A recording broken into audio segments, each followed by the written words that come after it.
Well, when I was in college, a buddy of mine and I climbed Long's Peak, the tallest point in the Rockies. And as we did that, we started out and we were optimistic. We were young guys charging up the mountain, leaping from boulder to boulder, passing lesser hikers. It felt amazing. We reached the keyhole at one point where you had to traverse across a snow-covered ledge in order to keep going up to the top. We got up there and we were like, should we try this? There were people that had flown from Germany that brought all kinds of gear with them, and they were gonna try it, and we looked at each other in our sweatpants and Timberlands, and we're like, well, I guess we should too. And we just kept climbing, and we were just bold, charging up this mountain. Until as we began to climb up this snowy ascent, something happened. Suddenly we started to feel exhausted, nauseous, dizzy, and our energy level drained out, and we got to this moment where we kept trying to fire each other up, but after a few minutes, we both collapsed on a boulder, completely drained. And I remember we began to pray. And I don't remember all the substance of the prayer, but I remember one of us prayed, oh God, we are so stupid. Because we can't get down. And I remember we were praying that like, Lord, what are we gonna do? And while Ben was praying, I was looking around like, can they get helicopters this high? How long before they file a missing persons? Like, I don't know how any of this works. But as I'm praying that, I look over and I see a guy begin to emerge from around the trail, and he comes up to us. And he walks up and he was like, hey guys, have y'all been to the top? And we were like, no, we haven't been there yet. And he goes, wait a second. You're the college guys who came up here without equipment. He said, we're in awe of you guys, you're crazy. And he was like, you gotta go to the top. And I could tell he was starting to annoy my buddy Ben. So I pulled him to the side and I was like, hey man, we wanna go, but we're exhausted. We're absolutely depleted. And I remember as I said that to him, he looked at me and he looked down at my hands that were wet from being buried in the snow, and I had curled them up in my sleeves and held them like this, and he goes, well, hold on a second. And he pulls out some gloves and he hands them to me, and they were mittens, but that's not the right word because they held your fingers together, but they came up to here and had like multiple straps. And so we put them on and we were like, that's what I'm talking about, right? Yes. And I remember as we put these mittens on, he was just watching us for a while. And then he stopped me and he goes, well, boys, I'll tell you the first thing is you're breathing all wrong. We're like, excuse me? He's like, you're breathing wrong. And I was like, I think that's the part we know. Like, breathing's the thing I've been doing since I was a baby. And he was like, not up here, you don't. He said, the atmosphere's changed. And so you have to change if you want to survive. Now, why mention that? Because it's the same for us. At the social level, there's been significant forces in our environment that are affecting our vibrancy, particularly the young among us. That there's something in the atmosphere in us that's affecting the way we see ourselves, the way we see God, the way we see other people. But if it's in the atmosphere, we don't necessarily see it. But there's significant shifts in our culture, particularly in the last 10 years, that are affecting our vibrancy. But if it's in the atmosphere, you don't see it, but it's affecting us, right? And so the reality is we have to adapt if we want to survive. The way you see you, the way you see me, the way you interact with God has been affected by shifts in the atmosphere. You got to adapt if you want to survive.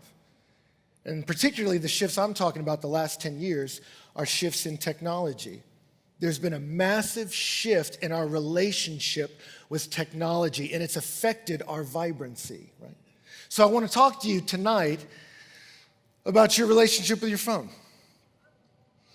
All right, now, so let me say this. This is not a guilt trip, all right? Because people always do that. As soon as I say, I want to talk about your phone, people are automatically like, okay. It's like they feel this guilt. I'm not bringing judgment on you, right? I'm not guilt tripping anybody, right? But it's funny that people respond that way. Why? Because we instantly feel like something's not right about this relationship. Like we know it's unhealthy, so all I have to say is phone. And people feel it. Something's not right. But here's the thing. I'm not here to give you a guilt trip. It's not why I came, right? I am here to give you information for informed decisions. That's why I'm here, all right? Because technology changes in our lifetime have been rapid, and they're creating some unique challenges for us that we have to adapt to if we want to continue to ascend in life. And so in this first part, I just want to give you a glimpse into some of the changes that have happened in your lifetime, right? The internet was not widely available for public use until the mid-90s, right? So any 25-year-olds in the room? Oh, there you are, okay. When you were born, there were 600 websites. total, like in the universe.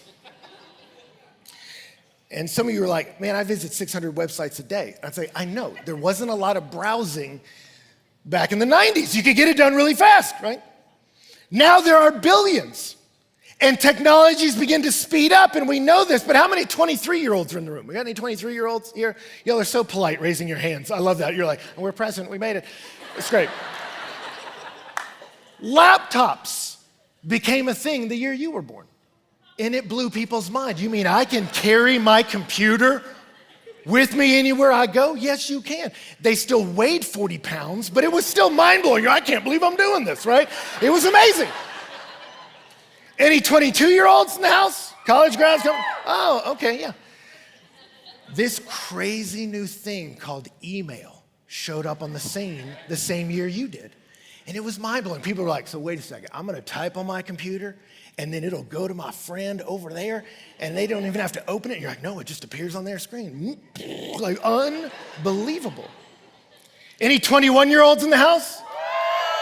Okay, yeah. The Nintendo 64 came out the year you were born. I don't know that that's that significant for this moment. I just thought that was kind of interesting. Any 20-year-olds in the house? 20-year-olds here? Okay, all right. If you're 20, the year you were born, Will Smith was getting jiggy with it, just to kind of give you some context.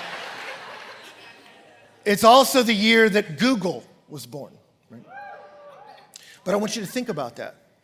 Before you were born, no one ever Googled anything, right? Nobody even knew what that meant. Like if you said that to someone, it would have sounded inappropriate. Like, no, we don't do that in my family. Like that's, it didn't happen before you, right?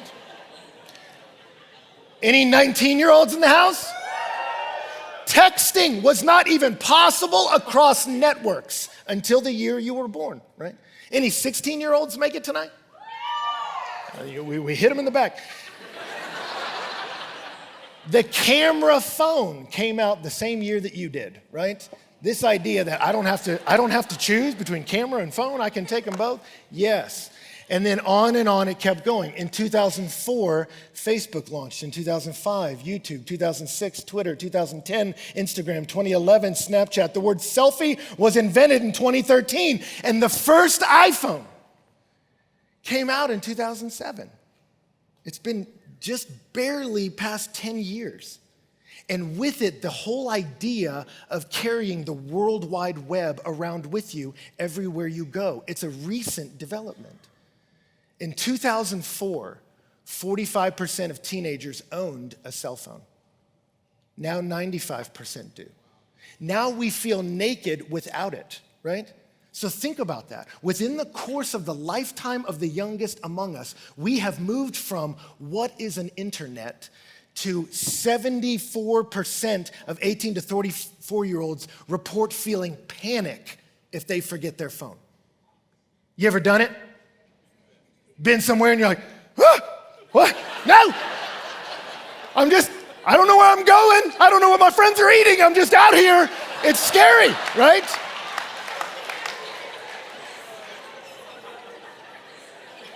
What is normal now didn't exist 5 years ago, 6 years ago, 7 years ago. Imagine having no social media life to keep up with. Yeah, I mentioned that to a room full of young people once, and they cheered. And I think it surprises older people when I say that. There's a lot of stress with having to manage an image online. Imagine not having to do that. That's how most of humanity has lived always. So the challenges being put in front of you are unique, right? They're unique. Dimitri Christakis is a pediatrician who studies media and children, and he says we are in the midst of a large, uncontrolled experiment on the next generation. That's where we are. You're the guinea pigs, right?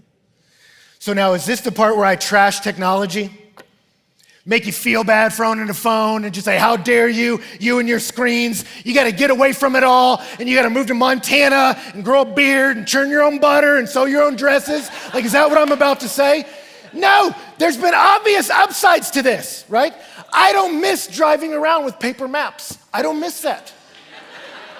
I don't miss the Encyclopedia Britannica set I used to have to thumb through to learn about birds and such for reports. I don't miss it, right? The upsides are information. Now we have access to all manner of data immediately. I can find out about a need on the other side of the world while it is happening, and I can be mobilized to help meet it in an instant. Amazing what can happen for the furthering of the gospel because of technology. The information's there and the connection's there. I can know and I can move. I can see you.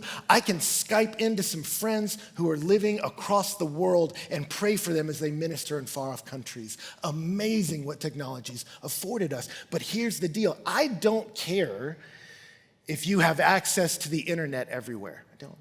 My concern is, does it always have access to you?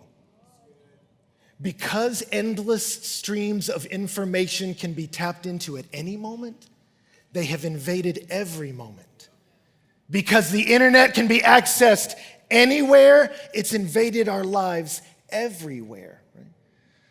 So the cybersecurity company Lookout did a study on the mobile mindset, and it said 80% of teenagers check their social media, quote, constantly. 68% don't go 1 hour without checking their phones. The vast majority of Americans check their phone as the last thing before they go to sleep at night and the first thing they wake up to in the morning. Our phones are what we see the last moments before we sleep and the first before we wake. I'm not concerned about you always having access to this, but I am concerned about this always having access to you because there's a cost. This barrage of information has not made us more intelligent. It's fascinating. A study of researchers in Europe found out that the IQ in Western nations has dropped a staggering 14 points over the past century.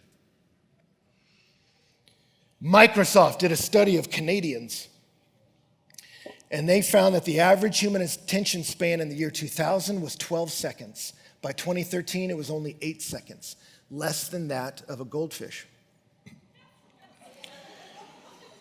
Satya Nadella, who led the study, said, we are moving from a world where computing power was scarce to a place where it's almost limitless, where the true scarce commodity is human attention. That the information has not made us more intelligent, and the ever-present opportunity for connection has left us disconnected from the world around us.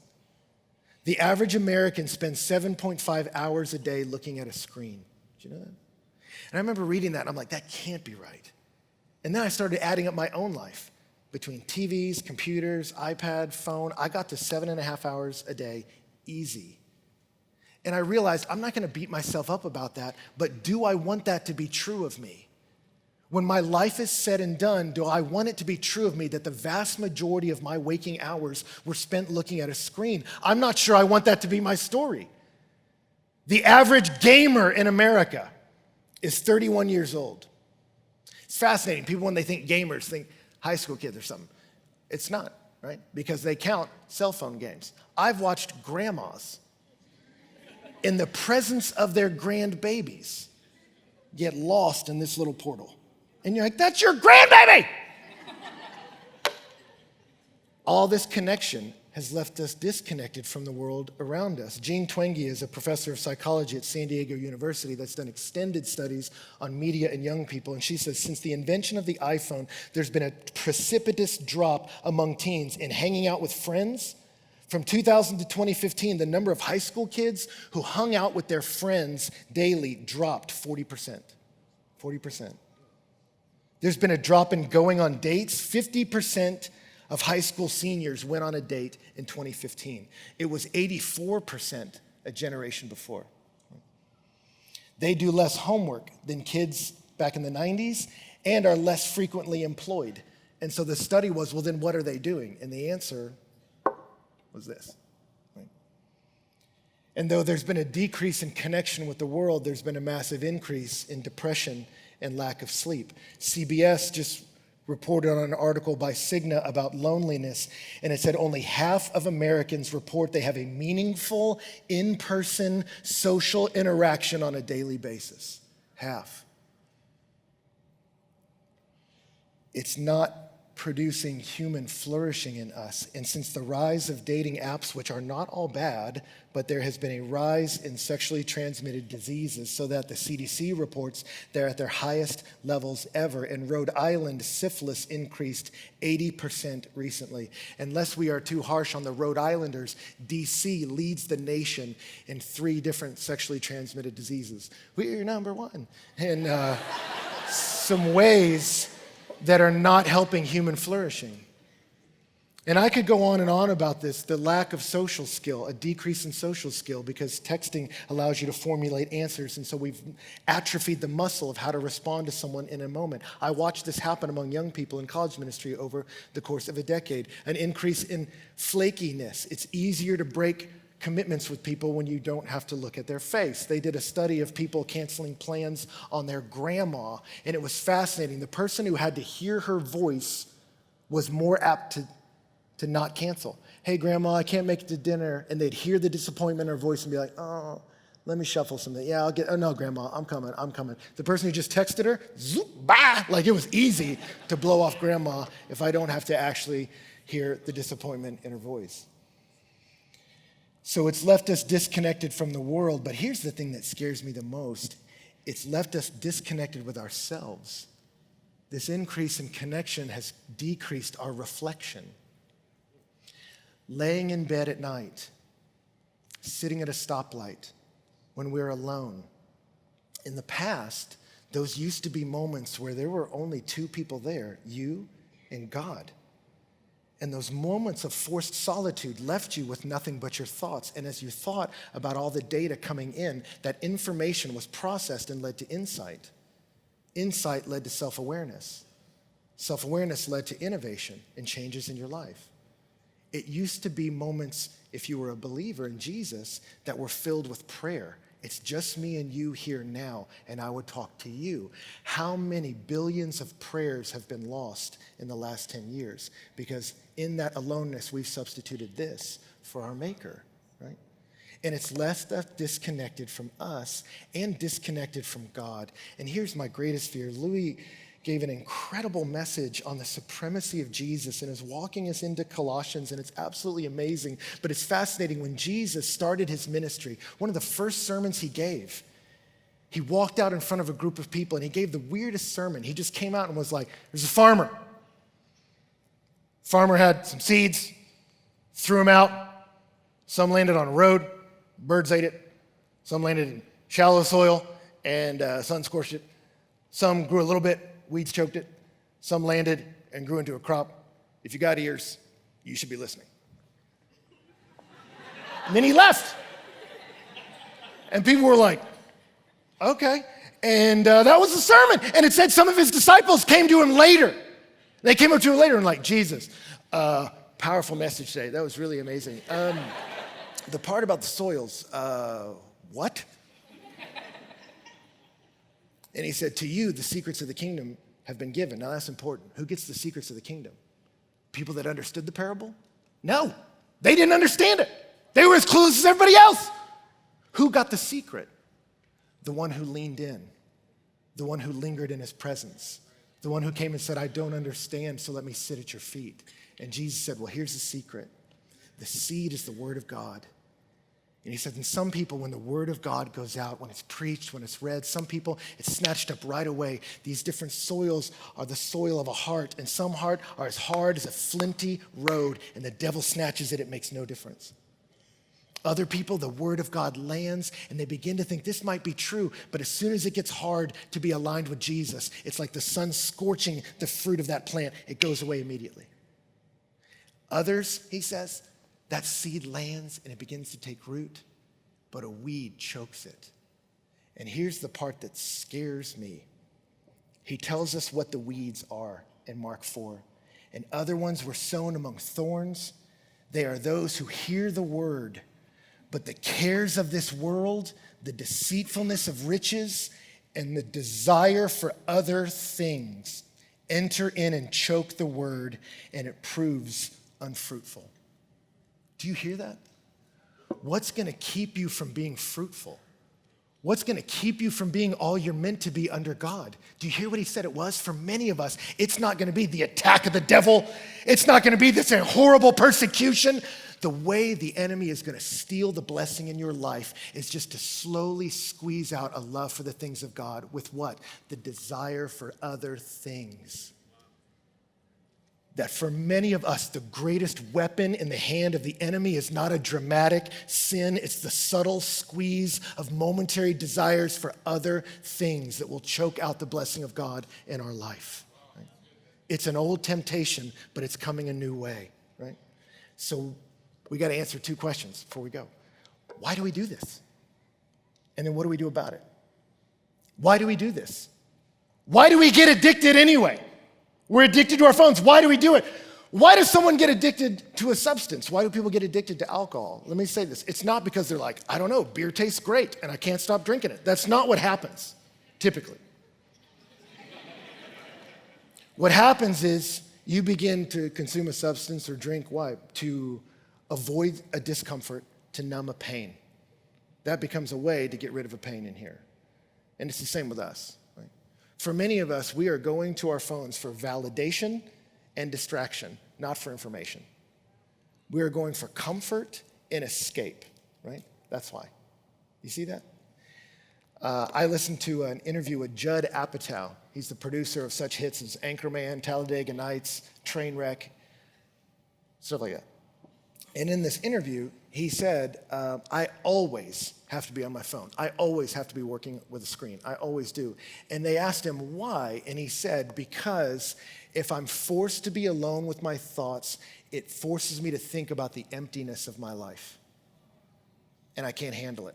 So I fill my life with noise. And it's tragic, but I respect the honesty.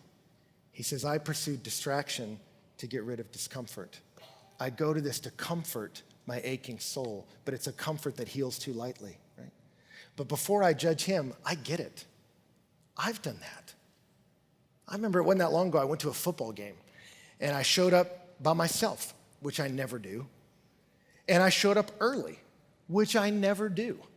And so I was there waiting for my friends, and they weren't there, and I was there early, and I was standing there, and some of you have been in that moment. I'm in a social environment, there's all these people around, and I'm by myself. And so instantly in that moment, I was like, and I started doing something. And then I stopped and was like, what am I looking for? And I realized nothing. Like there's no information that I'm looking, there's no like data I'm lacking. And so then I just was like, then why did I do that? And I was like, I did this to escape this. I suddenly got nervous, like people are gonna be like, who's that crazy guy not on his phone? You ever been not on your phone in a public place? Like, people like, what's that guy doing? I was like, I'm important, guys. I have important things too. People want me and know me. I just gotta get out of here. And we go for distraction or validation, right? And the reality is it just produces an isolation. It really heals too lightly. And these little portals to other worlds are blocking us from God, from other people, and from ourselves, right? And so what do we do? What do we do about it? Let me give us three things quickly. Number one is we embrace salvation instead of validation. Salvation instead of validation. It's interesting, in the book of Hosea, God has a prophet, Hosea, and he says, I want you to be like me, and so I want you to marry Gomer, and she's not going to be faithful to you. And so he marries this woman, and she's married to him, but she wants excitement. She wants a hit. She wants a buzz in the world. And she didn't have a screen to go see what's out there in the world, so she went to the city. And his wife left him and went to the city because she's like, I want to experience what the city has to offer. So she chased love, she chased acceptance, she chased sexually provocative experiences. She was like, I just want to get out there and live, right? And like so many people who do that, they go to a place they think will give them something, but it ends up taking something. And she realized, I came to the world to get, and they drank me dry. And there comes to a point in the book of Hosea where she's been used up, and she's been discarded, and her lovers have fled, and she had to enslave herself as a prostitute, and she's on the slave block, and she's being sold, and she's not getting the going rate for a slave in that day. And in that moment, God comes to to Hosea and says, go get her. Go get her. And you pay full price. And he says, do that because that's what I do. My people are wayward people. They go running into the world for a myriad of experiences to numb the pain or to give them a shot of thrill, and they find their souls empty. Do I judge them? No. I go get them, and I pay full price. And he says in the book of Hosea, their mother played the whore. She who conceived them acted shamefully. She said, I will go after my lovers that give me my bread and my water and my wool and my flax and my oil and my drink. And he says, therefore, I will hedge her way with thorns. I'll build a wall against her so she cannot find her paths. She will pursue her lovers, but not overtake them. She will seek them, but not find them. And then God comes to his people in the midst of that to judge them. No, he says in Hosea 2, therefore, behold, I will allure her. I will bring her into the wilderness and speak tenderly to her. There I will give her her vineyards and make the valley of Achor, that is the valley of trouble, a door of hope. And so there she shall answer in the days of her youth, at the time when she came out of the land of Egypt. And in that day, declares the Lord, you will call me my husband and not my Baal or my master. He says, you won't call me a taskmaster. You'll realize I'm a husband, for I will make you lay down in safety. He says, so many of us, we're running around in the world for a hit of a thrill to numb the pain of our emptiness. And he says, we're going to end up empty. And what does God do in the midst of that? Does he judge, condemn, and cast aside? No, he pursues. And he comes towards you. He says, don't go to these empty places for restoration of your soul. Come to me for salvation of your soul. Jesus, when he first showed up in his ministry, some religious people asked him, why don't you fast? Religious people are supposed to fast and go without food, suffering as they wait for the days of the Messiah, the one true King. And Jesus said, they'll fast one day. He's like, you know why they don't fast? Because the bridegroom's here. And he takes Hosea and applies it to himself. I'm the husband you've been looking for. You have gone to someone you thought would give you your life, and rather than it giving to you, it's taking from you. And it's become a master. I don't want to be master. I want to be husband. I want to love you, and I want to take care of you. And what's beautiful about that is he takes her out to the wilderness. Why? Because there's no people out there. Because there's a whole lot of nothing. And when all the nervous energy drains out, it's just me and God here now. And he can begin to do the soul work we need. Some of us, to be honest, we have dedicated hours of our life to our TV screens to numb the pain of the confusion of our parents' divorce, and we've never dealt with it. And it's affecting your relationships. Some of you have some deep pain because of your confusion sexually, and rather than take it to the Lord, you're taking it to the internet to find hope in life. Some of you are looking to enough followers or enough likes to actually feel likable. And your Maker has something to say about that. Not to judge you, but to speak tenderly to you, to give you back your vineyard. He wants to be your husband, not a master. And if you look through the Bible, Abraham, Jacob, Moses, the nation of Israel, David, Hosea, all of them, when God wanted to get somebody, he drew them out to the lonely places and say, sit still with me because I want to save your soul. God calls us into the quiet places, the wild places. Why? Because speed is the enemy of depth. Quickness is the enemy of quality. The solution is cultivation of quiet with the Lord, right? Jesus did this. He had a rhythm in the book of Mark of going into the city for exciting ministry and then out into the wilderness to be quiet with his Father. And that's the next point. Pursue your restoration instead of distraction. For Jesus, life could get crazy. And I'm not going to judge you if your life gets crazy or if you have to be on a screen a long time. That's normal. Jesus had days that were so crazy, he forgot to eat. Yet he would consistently find ways to steal away into the wild places. Mark 1:35, he stayed up all night healing, but it says in the early morning, while it was still dark, Jesus got up, left the house, went to a secluded place, a wild place, and would pray there. Luke 5:15 says news about him was spreading even further. Large crowds were gathering to hear him, to be healed from their sickness, but Jesus himself would often slip away to the wilderness and pray. Psalm 23 says of God that when he's our shepherd, he makes me lie down in green pastures. He leads me beside cool waters. He restores my soul. If you are never sitting along quiet pastures and still waters and having your soul restored, then you're not following the Lord. His shepherding will lead you to quiet places of restoration. That's how he works. That's what Jesus did with his people. That's what we read earlier, that the apostles got into it. They were doing ministry, going crazy. They came back to Jesus and said, look at what all we did. Look at all that we taught. And Jesus said, come away with me to a desolate place and rest. For me, I had to go analog and get paper and pens and a physical Bible. And I create space in the morning where I sit and I read a page out of this Bible that's like in an actual book. And then I write with my hand on a piece of paper my thoughts. And it goes very slowly. But that slowness helps me calm down. It's interesting. Jeremiah Burroughs, the great Puritan preacher, used to say this: you never pour wine into a shaky vessel. You don't expect Puritans to use illustrations like that. But he's like, never pour wine into a shaky vessel. He said, still it, and it can pour wine in. And he says it's the same with us. God has blessing he wants to give you, but you got to calm down. And you need stillness for that. I got teared up singing that we serve a God of good intentions. Good intentions. You know why? Because I've been going deep into the book of Ephesians, and as I was just lingering word for word on the book of Ephesians, it says he predestined us to the adoption of sons according to the kind intention of his will.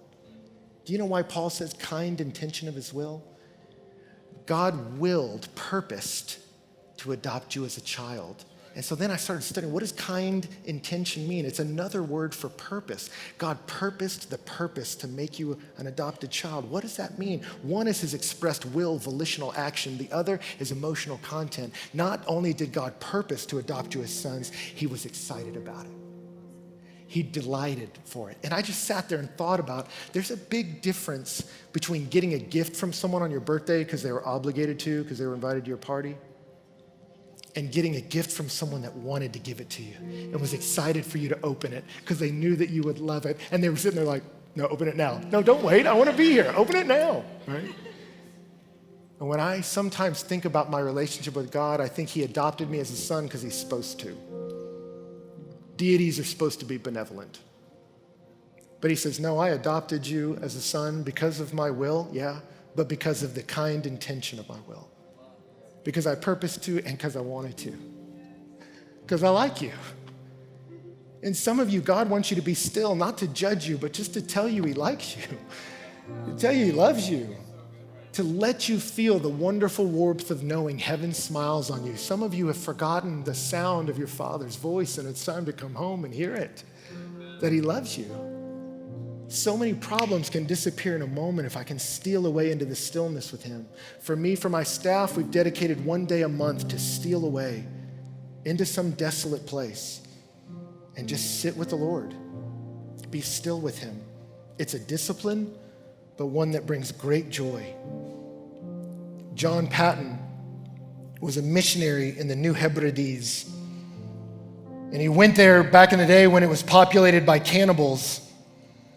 And when he went there, if you ever read his biography, it reads like an action movie. People winging axes at him, people trying to kill him having to climb trees to get escape. One guy walked up to him with a hatchet to kill him, and he had no choice, so he just yelled at the guy for lacking hospitality. And it worked. And he was like, that was amazing, right? He was like, too bad none of my friends were here to see it. Unbelievable. But there was one moment in his autobiography where they came to burn down his house and murder him, some angry natives, and so he hid in a tree. And while he was hiding in that tree, he didn't know if some people were going to sell him out, but he wrote this about the experience in his journal. He said, being entirely at the mercy of doubtful and vacillating friends, I, though perplexed, felt it best to obey, and I climbed into the tree and was left there alone in the bush. The hours I spent there live all before me as it were, but of yesterday. I heard the frequent discharging of muskets and the yell of savages, yet I sat there among the branches, safe as in the arms of Jesus. Never in all my sorrows did my Lord draw nearer to me and speak more soothingly in my soul than when the moonlight flickered among those chestnut leaves And the night air played on my throbbing brow as I told all my heart to Jesus, alone but not alone. If it be to glorify my God, I would not grudge to spend many nights in such a tree, to feel again my Savior's spiritual presence, to enjoy his consoling friendship. If thus thrown back upon your own soul, alone, all alone, in the midnight, in the bush, and the very embrace of death itself, do you have a friend who will not fail you then? You do, if you're willing to sit in the stillness and hear his voice. Don't go to distraction, go to salvation in Jesus. Don't go to distraction, go to restoration. Steal away, look at your schedule and go, what are the moments I'm carving out with just me and the Lord? And then prioritize communion, not just connection. Commune with the people of God. I try to plan a trip once a year just to get out. And I love going into the wilderness. I love going to Big Bend, places where there aren't a lot of people. And I took a friend of mine once and we drove in the car. And the craziest thing happened. It was a 10-hour drive, and we would do that thing where you talk for a while, and then after 20, 30 minutes, you run out of stuff to say. You're like, and normally, notice your friends, normally that's the moment where you're like, ew, right? And you both disappear. And we just weren't gonna do that. And so we had this weird experience I don't think human beings in America have had in years. We had an awkward silence where we both just sat there. And it was like, well, how are your kids doing? Well, this daughter's doing that and that. Oh man, that's cool. My daughter's doing that. Well, that makes me think of something. How do you raise a daughter who's doing this? Well, what have you done that's working right? Because my daughters are younger and crazier, it sounds, than yours. So what would you do? And then we began to talk. And then after a while, that conversation would fade out. Hey, whatever happened to so-and-so? Oh man, he's having a rough ride. His marriage is different. Oh my gosh, we should pray for him. And as we sat in the stillness and lingered, some awkward moments came. But into that awkwardness, there was a seedbed of life if we just waited. And we got a deeper communion. I got to know my friend even better. And I want you to have that with the Lord. And I want you to have that with the Lord's people. Steal away in his word every day. And then steal away with us. Join a community group, get involved. I have some young friends, they go to dinner once a week and they take their phones and stack them in the middle of the table. And they say, we put them there and the first person to grab their phone has to pay for everyone's dinner. And they do that because they want connection. They want communion with people. And sure, there's a little bit of impulsive like, no, it's too expensive, right? But when the shakes leave, communion begins. And there's a depth waiting there for us, a depth with God and a depth for each other that'll satisfy your soul, I promise you. Into the wild, there are vineyards to be given for those who will sit with him.